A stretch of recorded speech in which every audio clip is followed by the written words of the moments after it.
pagi mereka teman-teman semuanya. Ya, kita akan memulai kembali acara sekolah minggu dewasa kita.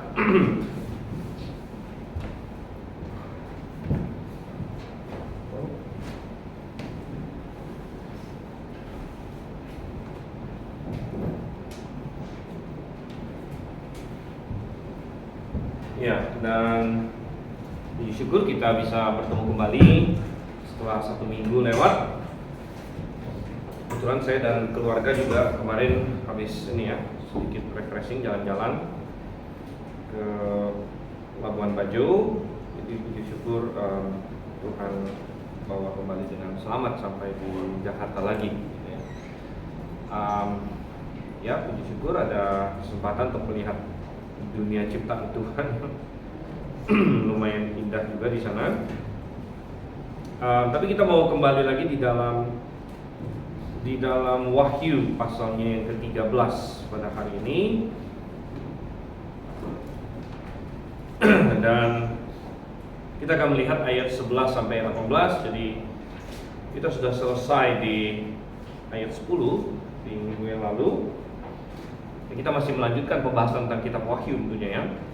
Kita akan melihat ada banyak hal di sini yang Alkitab kasih tahu tentang kita tentang masa depan. Jadi manusia sangat ingin tahu masa depan seperti apa. Dan banyak orang memprediksikan bakal begini, tapi satu-satunya yang tahu masa depan seperti apa adalah Tuhan. Dan Dia sudah memberitahukan kepada kita. Memang Dia tidak memberitahu setiap detailnya atau tahun berapa bakal terjadi apa dan sebagainya. Tuhan tidak kasih tahu seperti itu. Tapi Tuhan sudah kasih tahu secara garis besar. Dan kita melihat pergerakan ke arah sana. Oke, kita akan baca dulu teks kita seperti biasa. Dan setelah kita membaca teks, kita akan berdoa untuk memulai. Saya akan baca ayat 11, cuma sekalian ayat 12 kita berganti-gantian seperti biasa sampai dengan ayat yang ke-18 dari Wahyu pasalnya yang ke-13 di sini. Oke, demikian firman Tuhan. Dan aku melihat seekor binatang lain keluar dari dalam bumi dan bertanduk dua sama seperti anak domba, dan ia berbicara seperti seekor naga. Dan seluruh kuasa binatang yang pertama itu dijalankannya di depan matanya. Ia menyebabkan seluruh bumi dan semua penghuninya menyembah binatang pertama yang dulu pada orang telah sembuh. Dan ia mengadakan tanda-tanda yang dahsyat, bahkan ia menurunkan api dari langit ke bumi di depan mata semua orang. Ia mengisahkan mereka yang diam di bumi dengan tanda-tanda yang telah diberikan kepadanya untuk dilakukannya di depan mata binatang itu. Dan ia menyuruh mereka yang diam di bumi supaya mereka mendirikan patung untuk menghormati binatang yang buka oleh pedang, namun yang tetap hidup itu. Dan kepadanya diberikan kuasa untuk memberikan nyawa kepada patung binatang itu, sehingga patung binatang itu berbicara juga dan bertindak begitu rupa sehingga semua orang yang tidak menyembah patung binatang itu dibunuh. Dan ia menyebabkan sehingga kepada semua orang, kecil atau besar, kaya atau miskin, berbeda atau hamba, diberi tanda pada tangan kanannya atau pada kakinya. Dan tidak seorang pun yang dapat membeli atau menjual selain daripada mereka yang memakai tanda itu, yaitu nama binatang itu atau bilangan namanya. Yang penting di sini ialah hikmat. Barang siapa yang bijaksana, baiklah dia menghitung bilangan binatang itu, karena bilangan itu adalah bilangan seorang manusia, dan bilangannya ialah 666. Oke, kita berdoa terlebih dahulu. Pak Giovanni, kita. Mari kita berdoa. Bapak Surgawi, kami sungguh mengucap syukur Tuhan, kami bisa kembali berkumpul Tuhan untuk belajar firman Tuhan di sekolah minggu dewasa ini Tuhan. Dan kami sedang membahas kitab Wahyu Tuhan. Kiranya apa yang kami pelajari ini bisa kami mengerti Tuhan dan kami hayati Tuhan. Untuk pimpin Bapak Stephen Tuhan yang akan memberikan penjelasan Tuhan. Tuhan beri hikmat Tuhan. Dalam nama Tuhan Yesus kami berdoa, amin. Amin. Baik.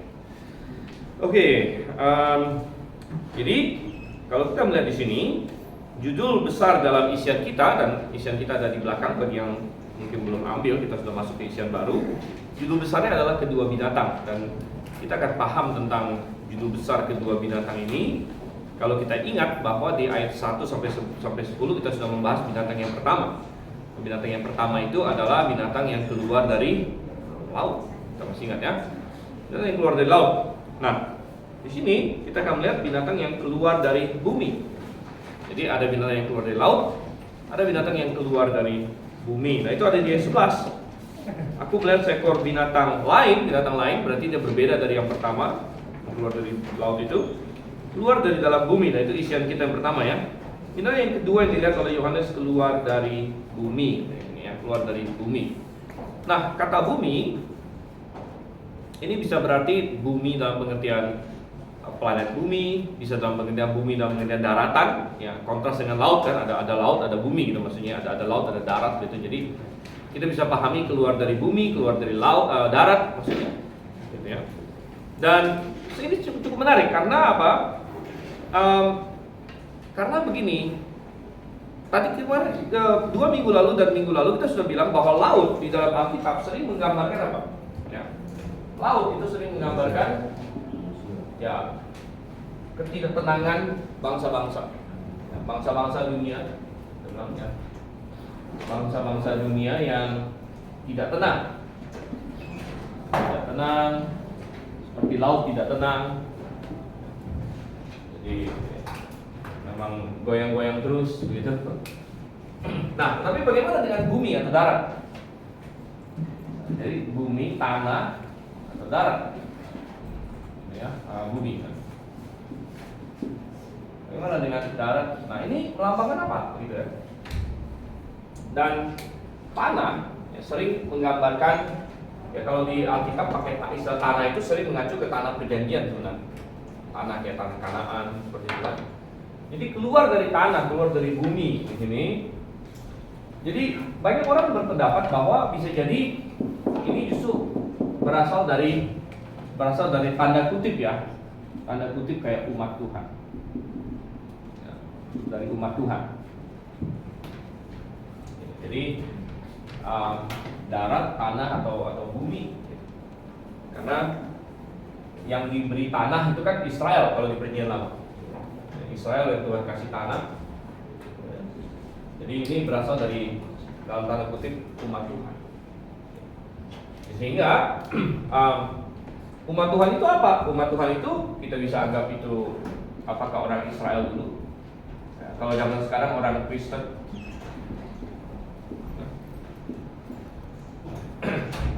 Dan nanti kita akan lihat ini masuk akal bahwa yang keluar dari binatang yang keluar dari bumi ini adalah orang yang memiliki nama seolah-olah dia umat Tuhan, seorang Kristen atau seorang Yahudi.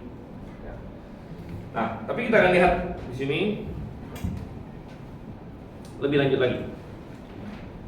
Di ayat 11 tadi dikatakan bertanduk dua sama seperti anak domba dan ia berbicara seperti seekor naga. Jadi selain memiliki asal yang berbeda, binatang ini juga memiliki gambaran yang berbeda dari binatang pertama. Gambaran yang berbeda. Masih ingat binatang yang pertama gambarannya sangat mengerikan, ya, seperti monster lah. Gitu.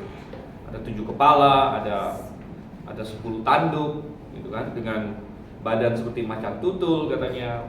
Dan segala macam yang lain lagi, ada yang kaki seperti beruang, mulut seperti singa. Jadi itu benar-benar kayak monster. Tapi kalau misalnya binatang yang kedua ini, dia bertanduk dua seperti anak domba. Bertanduk dua seperti anak domba, dan ini kembali memberitahu kita bahwa bisa jadi dia ini kayak semacam samaran. Jadi sekilas tampak itu dia seperti baik. Domba itu kan gambaran binatang yang baik, binatang yang lembut. Oke. Jadi ada gambaran yang berbeda dan peran yang terpisah dari binatang yang dari laut. Jadi ada 2 binatang yang spesifik dinyatakan di ayat 13, binatang yang keluar dari laut, binatang yang keluar dari bumi. Ini berbicara mengenai 2 individu yang berbeda, Mereka punya gambaran yang berbeda, mereka punya peran yang berbeda juga dalam program iblis. Oke. Kemudian masih di poin pertama kita dikatakan, walaupun penampilannya lembut, tetapi ia berbicara seperti apa kan? Seperti naga. Bicaranya seperti naga. Nah, kalau misalnya si antikristus, bentuknya saja sudah seperti naga. Bentuknya saja sudah seperti naga itu. Jadi kalau misalnya si binatang yang dari bumi ini, dia bentuknya seperti domba, bertanduk dua, tapi bicaranya seperti naga. Nah, dan ini menunjukkan loyalitas dan keganasannya. Jadi walaupun dia berpura-pura bahwa dia ini berasal dari umat Tuhan, kan? Tapi loyalitas dia adalah kepada naga tersebut, kepada iblis, kepada iblis, dan dia sebenarnya memiliki karakter yang ganas, walaupun dia berpura-pura jinak, berpura-pura jinak. Oke. Nah, kita lihat lagi poin nomor 2 sekarang. Di bagian berikutnya dari kitab Wahyu, binatang ini akan dikasih satu julukan yang lain. Nah, bagian selanjutnya apa? Coba kita buka Wahyu 16 ayat 13. Wahyu 16 ayat 13. Kalau sudah dapat, saya bacakan. Dan aku melihat dari mulut naga, dan dari mulut binatang, dan dari mulut nabi palsu itu keluar 3 roh najis yang menyerupai katak. Nah, perhatikan, ada ini ya, naga, apa kemudian binatang, kemudian nabi palsu. Ya, naga kita tahu ini adalah iblis. Nah, binatang yang dimaksud dengan binatang adalah binatang yang pertama, yaitu binatang yang keluar dari laut. Dan yang disebut nabi palsu adalah binatang yang keluar dari bumi. Jadi sebutan lain bagi binatang yang keluar dari bumi ini adalah nabi palsu. Ya, nabi palsu. Jadi kemudian ini muncul juga di Wahyu 19 ayat 20. Jadi isian Wahyu dalam tanda kurung itu kan 16 ayat 13 dan 19 ayat 20. 19 ayat 20.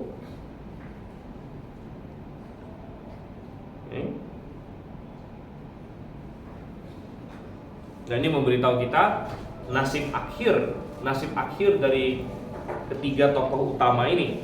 Wahyu 19 ayat 20. Maka tertangkaplah binatang itu. Ingat, binatang itu mengacu ke yang dari laut, ya, atau si antikristus. Jadi tertangkaplah binatang itu, dan bersama-sama dengan dia nabi palsu, binatang yang keluar dari bumi. Jadi binatang yang keluar dari bumi ini julukan lainnya adalah nabi palsu. Kalau hanya disebut binatang itu saja, mengacu ke binatang yang dari laut. Ya. Jadi maka tertangkaplah binatang itu, yaitu binatang yang dari laut, maksudnya si antikristus, dan bersama-sama dengan nabi palsu, ya, yang telah mengadakan tanda-tanda di depan matanya, dan dengan demikian yang menyesatkan mereka yang telah menerima tanda dari binatang itu dan telah menyembah patungnya. Keduanya dilemparkan hidup-hidup dalam lautan api. Oke, kemudian mengenai naga sendiri, apa yang terjadi itu di pasal 20. Nah, pasal 20 ayat 2, ayat 1 dan 2. Ada malaikat yang turun, lalu ia menangkap naga, si ular tua itu, yaitu iblis sesat, dan mengikatnya 1000 tahun lamanya. Jadi di pasal 16 ayat 13 digambarkan 3 tokoh ini bekerja sama untuk menyesatkan dunia, untuk memerangi dunia. Tapi di pasal 19 dan pasal 20 tiga-tiganya diurus oleh Tuhan, yang dihukum oleh Tuhan. Tapi ini 3 serangkai, dan ini menguatkan apa yang sudah kita katakan, bahwa ini adalah cara iblis untuk meniru Tritunggalnya Tuhan. Walaupun dia tidak mampu tentu membuat Tritunggal yang sejati, ya, saya sering sebut ini trifecta, ya, trifecta iblis. Kita nggak bilang Tritunggal iblis karena iblis bukan Tritunggal sejati, tapi trifecta iblis. Ya. Naga, binatang, nabi palsu. Dan hari ini kita berfokus ke si nabi palsu, binatang yang dari bumi. Sementara 2 minggu lalu dan minggu lalu kita berfokus ke antikristus.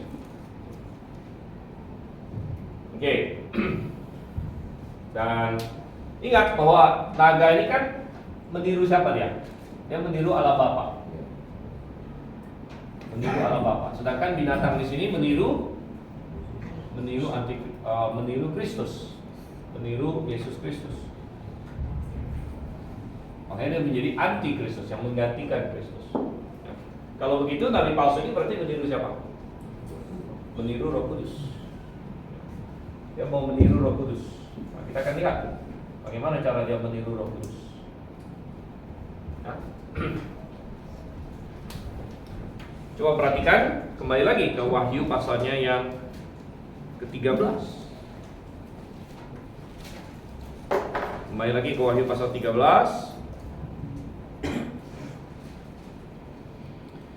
Perhatikan ayat 12.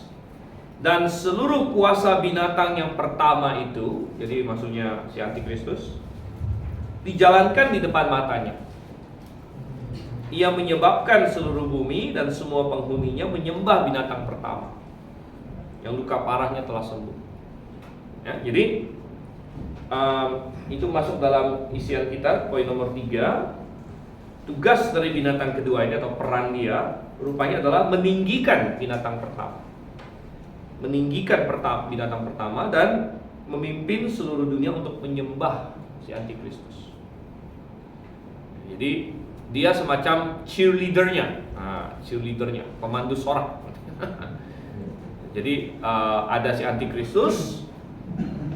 Nah, si nabi palsu ini yang memimpin, mengajak semua orang rame-rame, ayo kita sembah antikristus ini. Dan dia meyakinkan dunia untuk menyembah si antikristus dengan segala kuasa dan tanda-tanda dan sebagainya. Dan kita bilang ini mirip dengan Roh Kudus, dia meniru peran Roh Kudus karena coba kita buka, kita bandingkan dengan Roh Kudus ya. Di Yohanes pasal 16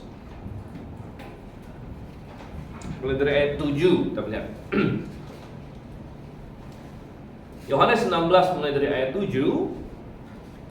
dikatakan di situ, namun benar yang kukatakan ini kepadamu adalah lebih berguna bagi kamu jika aku pergi. Sebab jikalau aku tidak pergi, penghibur itu tidak akan ada kepadamu. Tapi jikalau aku pergi, aku akan mengutus dia kepadamu. Siapa penghibur itu?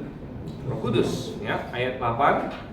Dan kalau ia datang, ia akan menginsafkan dunia akan dosa, kebenaran dan penghakiman. Jadi kerja Roh Kudus adalah memimpin manusia kepada Kristus, dengan cara menginsafkan dunia akan dosa, kebenaran dan penghakiman. Ya, coba kita lihat ayat 13. Tetapi apabila ia datang, yaitu Roh kebenaran, ia akan memimpin kamu ke dalam seluruh kebenaran. Sebab ia tidak akan berkata-kata dari dirinya sendiri, tapi segala sesuatu yang didengarnya itulah yang akan dikatakannya, dan ia akan memberitakan kepadamu hal-hal yang akan datang. Ayat 14, ia akan memuliakan aku. Jadi Roh Kudus berfungsi untuk berperan memuliakan Yesus Kristus, meninggikan Yesus Kristus, menarik manusia kepada Yesus Kristus. Ini yang dilakukan Roh Kudus pada hari ini, kan? Dan itu yang iblis pengen tiru, gitu.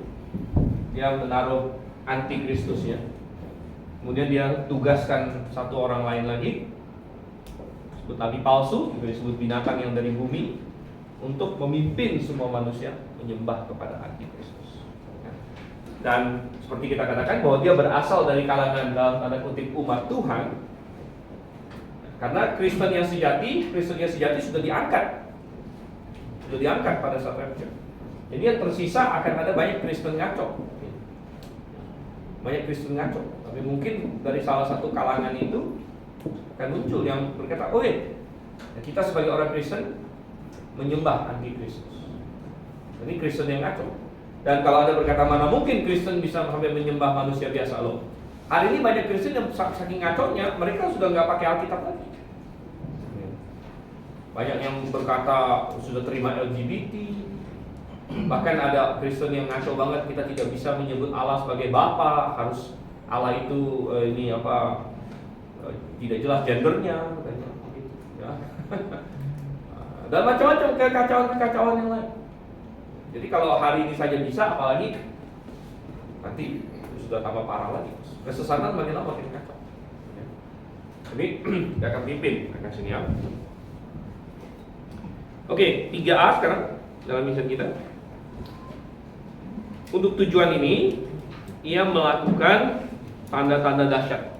Ia melakukan tanda-tanda dahsyat. Jadi kembali ini sudah kita singgung di minggu lalu, bahwa salah satu alat utama iblis untuk menyesatkan orang di akhir zaman, terutama berkaitan dengan antikristus, adalah dengan menggunakan mukjizat-mukjizat dan tanda-tanda yang disebut palsu.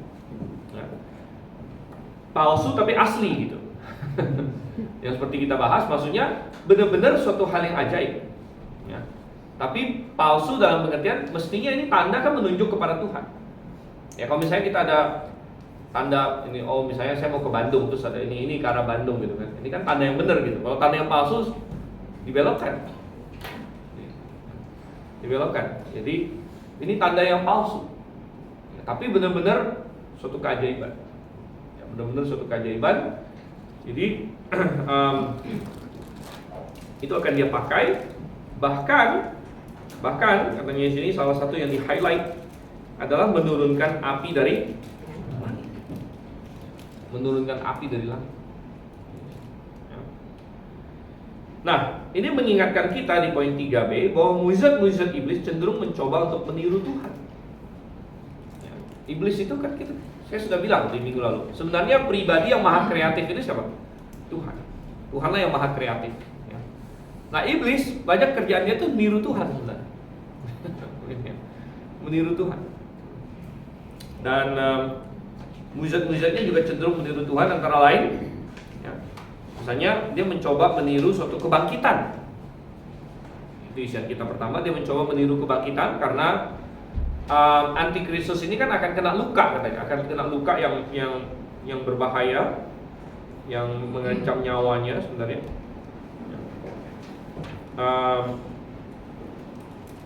Itu ada tadi di ayat 3, ingat nggak? Di ayat 3 dia kena luka yang membahayakan hidupnya, tapi lukanya sembuh. Ya, ayat 12 juga menyembah binatang pertama yang luka parahnya telah sembuh. Dan ayat 14 supaya mereka mendirikan patung untuk menghormati binatang yang luka oleh pedang namun yang tetap hidup itu. Jadi rupanya si antikristus ini akan terkena suatu luka oleh pedang yang mestinya dia mati di sini. Tapi dengan kuasa iblis, entah bagaimana dia tetap hidup. Jadi di sini dia mau meniru Tuhan Yesus, walaupun nggak berhasil juga. Gitu. Kalau Tuhan Yesus kan benar-benar mati kan, benar-benar mati terus bangkit lagi gitu. Nah kalau iblis dia tidak punya kuasa untuk membangkitkan orang mati. Ya.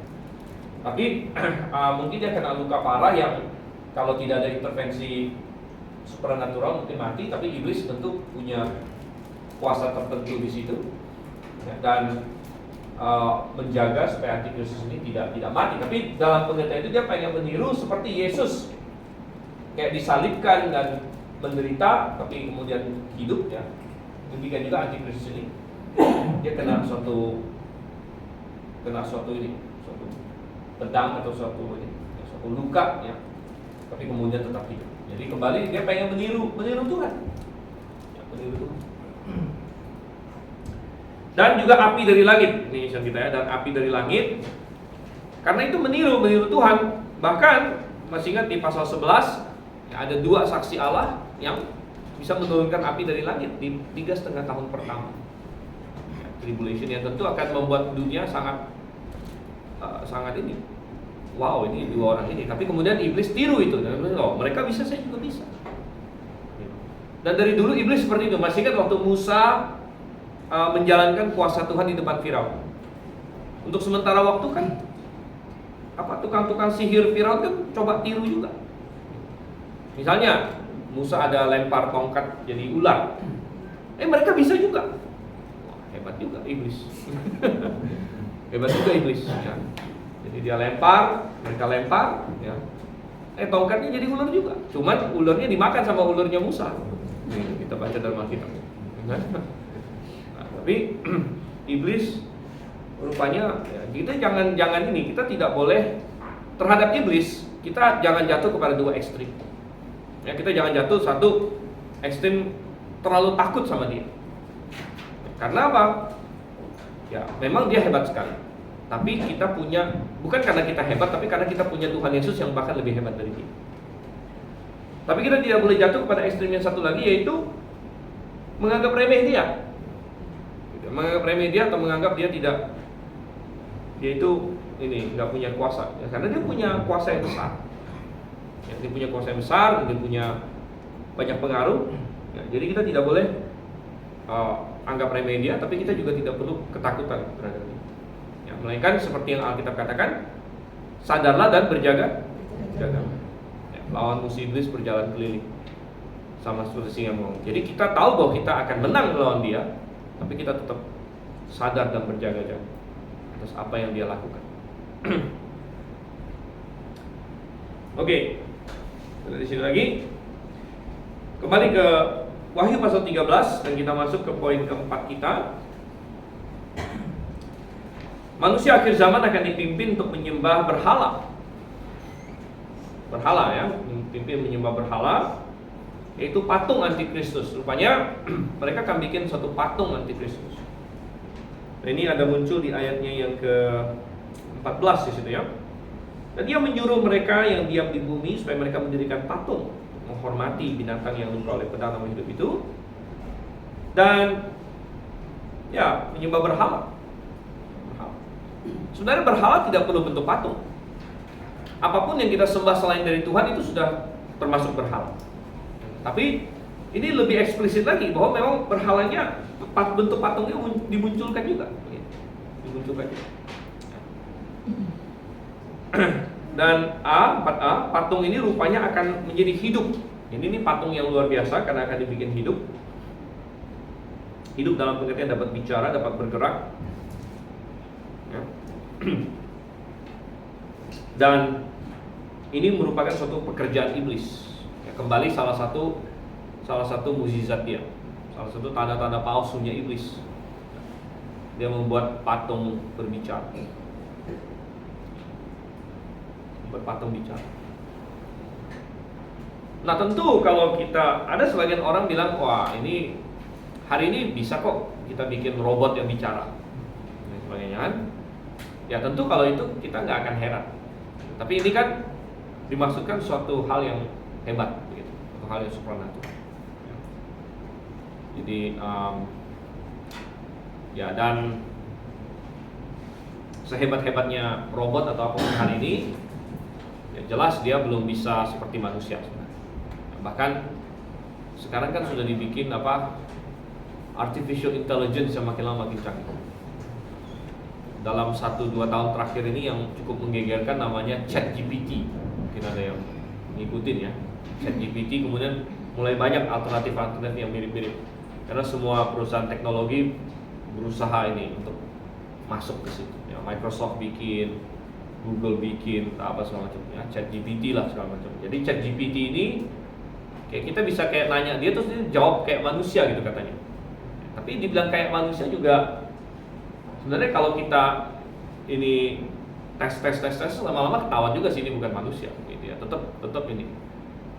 Tetap jawabannya masih tidak seperti manusia lah sebenarnya. Walaupun sudah jauh lebih canggih gitu.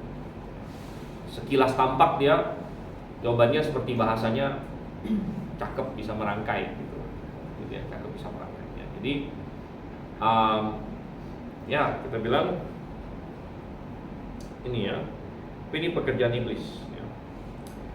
4b, patung ini sepertinya adalah kekejian yang diperingatkan oleh Daniel dan oleh Yesus Kristus ya, bahwa Antikristus akan mendirikan kekejian di bait suci, mendirikan kekejian. Dan ingat, coba kita lihat di dalam Daniel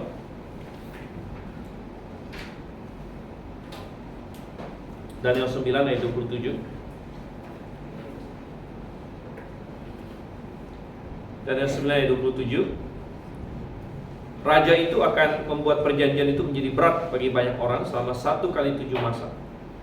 Pada pertengahan 7 masa itu dia akan menghentikan korban sembelihan dan korban santapan, dan di atas sayap kekejian.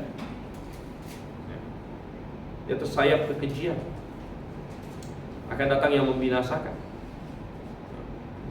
Jadi ada suatu kekejian yang akan didirikan oleh Antikristus di bait suci di sini. Dan ingat, tipologi dari Antikristus adalah salah satunya Antiochus Epiphanes. Kita sempat singgung ini ya. Masih kan Antiochus Epiphanes ya. Antiochus Epiphanes ini salah satu tipologinya Antikristus ya, di mana dia adalah lawan orang Yahudi sekitar abad kedua sebelum Masehi. Abad 2 sebelum Masehi.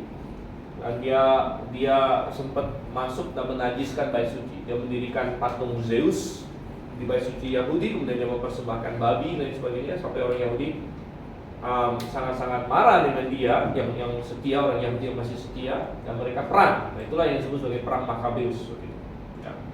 Dan banyak orang Yahudi mati dalam perang itu, tapi Tuhan akhirnya memberikan kemenangan ya. Dan ketika mereka berhasil mengalahkan pasukan Antiochus Epiphanes, mereka rebut kembali bait suci dari tangannya. Mereka bersihkan bait suci itu, mereka rededikasi, dan waktu itu katanya mereka itu kekurangan minyak atau apa begitu ya. Tapi secara ajaib minyak itu nggak habis-habis. Jadi akhirnya itu diperingati dalam hari raya Yahudi yang hari ini dikenal, sampai hari ini masih dikenal sebagai Hanukkah. Dan Hanukkah ini bahkan diperingati oleh Tuhan Yesus juga. Gitu, dalam Injil, Anda baca dalam Injil Yohanes, di mana Tuhan Yesus ada memperingati hari raya Yahudi, hari raya ini. Ini ya, coba saya. Nah, di sini kalau di Alkitab dia sebut sebagai hari raya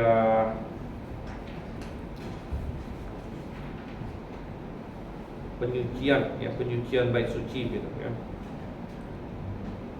Jadi dan Tuhan Yesus ada mengikuti. Jadi Anda kalau enggak, hari raya Hanukkah ini apa? Kok tidak ada dalam perjanjian lama? Memang Hanukkah tidak ada dalam perjanjian lama karena munculnya di abad kedua sebelum Masehi ya. Tapi ini salah satu hari raya Yahudi. Tapi ini menggambarkan apa yang akan dilakukan Antikristus nanti. Dia akan masuk ke bait suci di masa tribulation, akan dirikan patung dia sendiri, akan menuntut supaya disembah. Oke.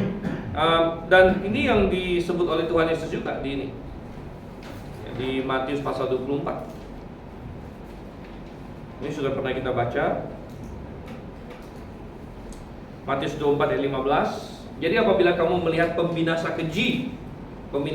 Nah ini mengacu kepada Antikristus memang, tapi bisa juga mengacu kepada patung yang didirikan Antikristus, patung Antikristus itu sendiri, pembinasa keji. Oke, kembali lagi ke Wahyu pasal 13, poin kita yang kelima. Dan dia akan menuntut semua orang menyembah Antikristus, si nabi palsu ini. Nah itu kita baca di ayatnya yang ke-16 sampai 18. Jadi dia memakai dua cara. Satu cara penipuan, dua cara pemaksaan gitu. Kalau Anda nggak berhasil ditipu, Anda dipaksa gitu. Jadi ini cara iblis bekerja. Satu, dia coba tipu kamu. Kalau dia tidak berhasil tipu kamu, dia paksa kamu gitu. Jadi dia pergunakan tanda-tanda dan mukjizat, tipu yang berhasil ditipu. Yang tidak berhasil ditipu apa? Dipaksa, kalau enggak mati gitu. Makanya dibilang di sini ayat yang ke-15, dia bertindak begitu rupa sehingga semua orang yang tidak menyembah patung binatang itu dibunuh. Jadi kalau tidak berhasil ditipu, dipaksa. Dan salah satu pemaksaannya lagi di ayat 16, ia menyebabkan sehingga kepada semua orang, kecil atau besar, kaya atau miskin, merdeka atau hamba, diberi tanda pada tangan kanannya atau pada dahinya. Dan tidak seorang pun dapat membeli atau menjual selain daripada mereka yang pakai tanda itu, yaitu nama binatang itu dan bilangan nama. Jadi ada pemaksaan di mana manusia akan dibunuh kalau tidak menyembah dan tidak bisa untuk beli apa-apa. Oke, itu di poin 5 kita. Untuk memastikan penyembahan global dengan kuasa agama, maka antikristus pastilah memiliki dulu kuasa ekonomi global dan politik global. Jadi ini yang sering kita bilang bahwa antikristus akan menguasai politik, ekonomi. Politik itu maksudnya dia punya kekuasaan atas bangsa-bangsa. Ekonomi, dia menguasai ekonomi. Sehingga tadi kita baca, manusia yang tidak turut dengan dia tidak bisa membeli, menjual. Dan kemudian dia menguasai agama. Dia memastikan semua orang harus menyembah antikristus. Ya. Dan ini akan bergerak ke arah sana. Kita sudah dikasih tahu ujungnya. Kita belum dikasih tahu prosesnya bagaimana. Tapi kita yang menjalani sudah tahun 2023 hari ini. Kalau kita punya mata rohani, kita bisa melihat bahwa ya, semuanya dengan cepat bisa mengarah ke sana. Dengan cepat bisa mengarah ke sana. Ya. Seperti yang saya katakan tadi, kayak kita sering berkata, selama pandemi itu sebenarnya semacam salah satu test run. Test run. Kalau orang bikin apa ya, proyek apa, dia ada test run dulu. Test run. Ini sistemnya jalan nggak sih? Gitu. Sistemnya jalan. Maksudnya gini loh, bisakah manusia di muka bumi ini dengan alasan suatu emergency dipaksa untuk melakukan sesuatu gitu. Ya. Dan ternyata bisa gitu. Asal cukup ditakut-takutin gitu. Ya. Dan ditakut-takutinnya kan oleh COVID kan, ini bahaya loh, kamu akan mati loh gini kan. Dan kalau kamu tidak ikut berarti kamu ini orang nggak bener nih, ya, tidak mempedulikan orang lain dan lain sebagainya. Ya. Dan dengan demikian di social engineering begitu rupa sehingga manusia menerima pembatasan dan pengendalian. Ya, contohnya, ya kalau nggak ada COVID, mana ada orang mau masuk mall harus ini nge-scan apa itu peduli lindungi apa segala macam kan? Siapa ini? Apa urusannya ini saya mau masuk mall harus kamu yang tentukan boleh atau tidak boleh? Tetapi dengan alasan emergency global, ternyata kebanyakan manusia oke-oke aja sih, dipaksa untuk melakukan hal ini.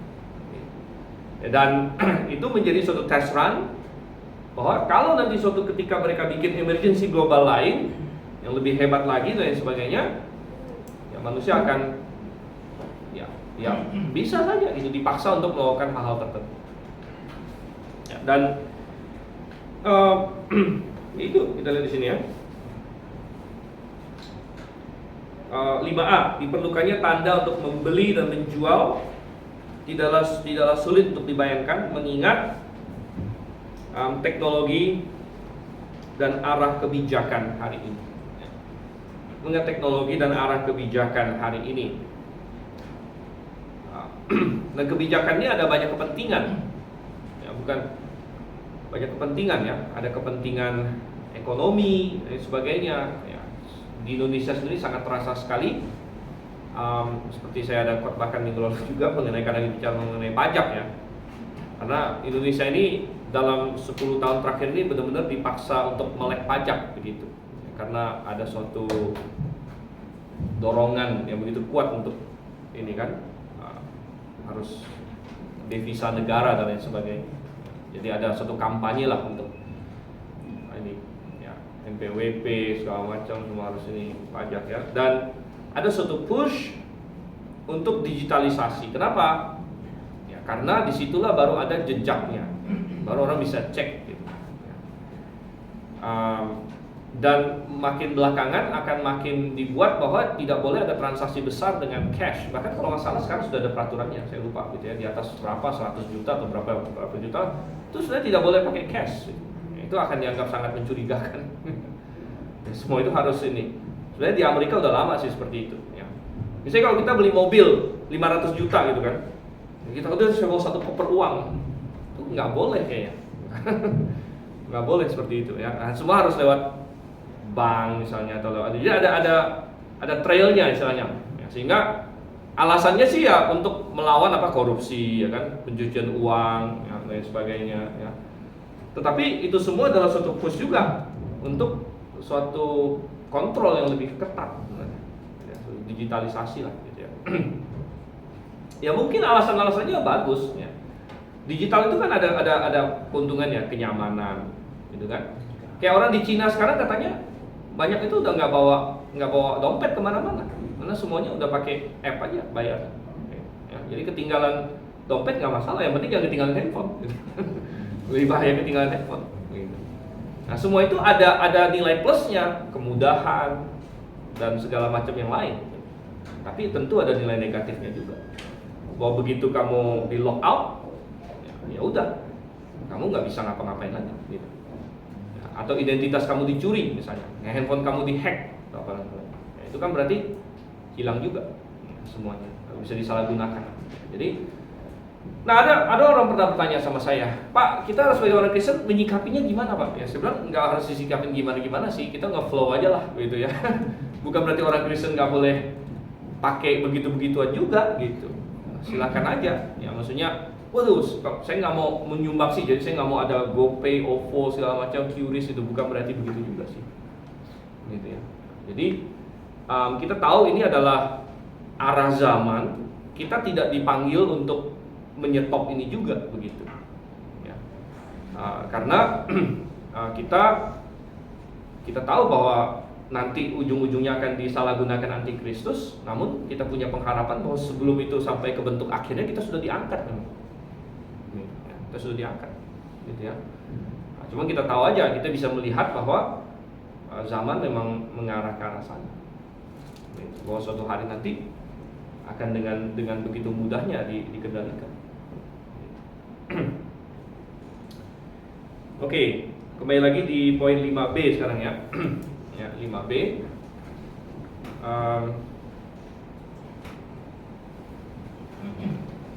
Tanda pada tangan dan kepala ini juga adalah meniru Tuhan. Ya, kembali, jadi iblis meniru Tuhan. Ingat di pasal 7, di masa tribulasi Tuhan akan memeteraikan orang-orang yang percaya padanya di dahinya. Nah, iblis nggak mau ketinggalan, jadi orang-orang yang punya dia juga dia mau meteraikan. Jadi iblis kasih tanda juga. Ya. Dan tanda itu adalah nama binatang itu atau bilangan namanya. Ya. Jadi namanya siapa ya? Kita belum tahu hari ini. Atau bilangan namanya. Bilangan namanya adalah 666, itu dari 18. Nah, banyak orang fokus di sini. Yang menjadi misteri besar katanya kan 666. Ya, dibahas di seminar-seminar segala macam. Bilangan namanya. Nah, maksudnya bilangan namanya apa sih? Kita di bahasa Indonesia di zaman modern ini sudah sangat jarang bicara soal bilangan nama. Karena di sistem kita di modern ini, angka dengan abjad itu dibedakan. Misalnya angka itu kan ada 10 digit, 0, 1, 2, 3, 4, 5, 6, 7, 8, 9 gitu kan. Sedangkan kalau alfabet kita ada 26, A sampai Z. Tetapi kalau di banyak bahasa zaman dulu, mereka tidak punya sistem angka yang terpisah. Ya, jadi kalau mereka mau taruh angka, mereka pakai abjad juga. Yang paling populer yang bahkan di SD kita pelajari juga adalah angka Romawi, gitu kan? Masih ingat gitu ya. Jadi I itu adalah 1 gitu. Di angka Romawi. I itu 1 kan? Masih ingat nih? Lupa semuanya. Ini kan V 5 gitu. Ya, C itu 100. Ya. X 10. Jadi istilahnya begini, abjad itu berfungsi sebagai abjad juga sebagai angka. Dan di banyak bahasa seperti ini. Jadi Latin begini, Ibrani seperti ini, Yunani juga seperti ini. Karena zaman dulu mereka belum punya sistem digit yang terpisah yang 0, 1, 2, 3, 4, 5, 6, 9. Sehingga bilangan nama pada zaman itu adalah, ya udah nama kamu apa, itu bisa dihitung angkanya berapa gitu, sesuai dengan ya dikalkulasikan aja gitu. Kayak misalnya ada orang namanya TV gitu kan. Ya ini 66 12 gitu. Bilangan namanya 12 kalau berdasarkan Latin gitu. Nah, jadi dia bisa hitung seperti bilangan namanya. Jadi antikristus ini dia akan punya nama, kemudian ada bilangan namanya. Bilangan namanya adalah 666. Ya. Dan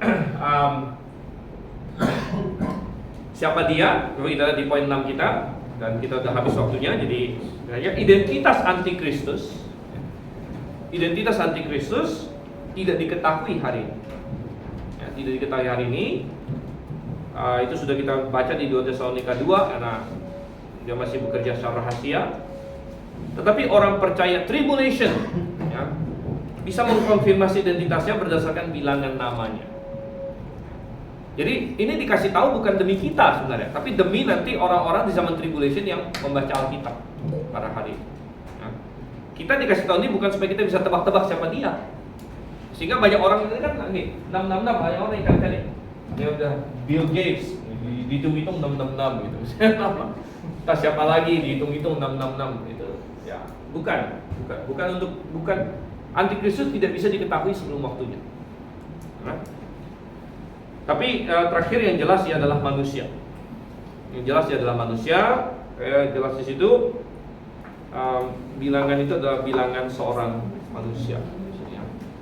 Dan dia baru akan disingkapkan dengan jelas siapa dia setelah rapture. Ya, setelah rapture. Oke, baik. Kita sampai di sini. Kita akan lanjutkan lagi. Tuhan singkapkan lagi kepada kita nanti apa yang akan terjadi dan apa aplikasinya bagi kita hari ini, ya. Oke, kita berdoa terlebih dahulu. Pak Fendi minta doa, silakan. Pak Fendi dulu.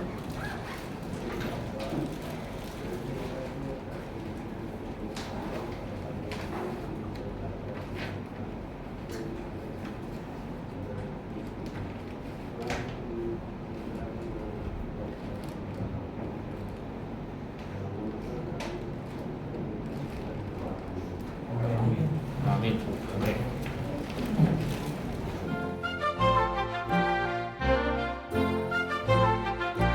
Count it joy, joy, joy.